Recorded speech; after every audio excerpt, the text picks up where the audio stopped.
అది ఎందుకు చేయలేకపోయింది అంటే గ్రౌండ్ వర్క్ లో రాహుల్ గాంధీ ఫెయిల్యూర్ ఏంటంటే జస్ట్ సోషల్ మీడియాని నమ్ముకుని సోరోస్ నమ్ముకుని లేకపోతే ఎవడెవడో చెప్పే స్కెచ్లు నమ్ముకుంటున్నాడు కానీ తన పార్టీకి తను బలమైన నాయకుడుగా నిరూపించుకోవట్లా.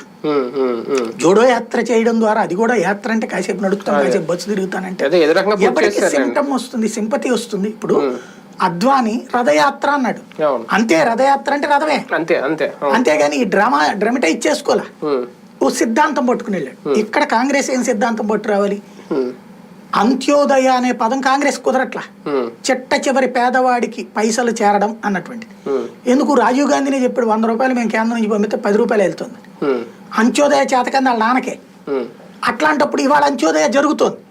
డీబీటీ అనే సిస్టమ్ భారతదేశ చరిత్రలో కాంగ్రెస్ ఎందుకు చేయలేకపోయింది? అన్నేళ్ళు పరిపాలించింది, అందరి చేత జన్ధన్ అకౌంట్లు తీసి డైరెక్ట్ గా వేయగలుగుతున్నాడు. దీనికి ఆల్టర్నేటివ్ రాహుల్ గాంధీ ఎట్ అవుతాడు?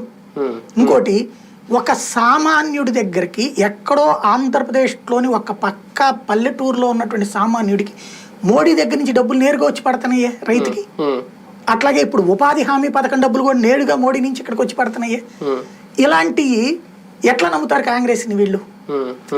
కాబట్టి కాంగ్రెస్ తనని లోపాలని సరిచేసుకోవడం కాకుండా బీజేపీ లోపాల వల్ల ఎదుగుదాం అనుకుంటోంది కాబట్టి ఆ బలహీనతని క్యాష్ చేసుకుంటూ వీళ్ళందరూ స్వార్థంతో ఉన్నారు కాబట్టి ఈ అతుకుల బొంతను చూసి జనం ఏం నాయకత్వం అనుకుంటారు. ఫైనల్ గా ఒక విషయం, ఒకవేళ స్టేట్ల పంపకాల విషయంలో తేడా వచ్చిన పట్టు విడుపు ఉండాలి కాంగ్రెస్ అని చెప్పారు కాబట్టి లేదు పట్టుగానే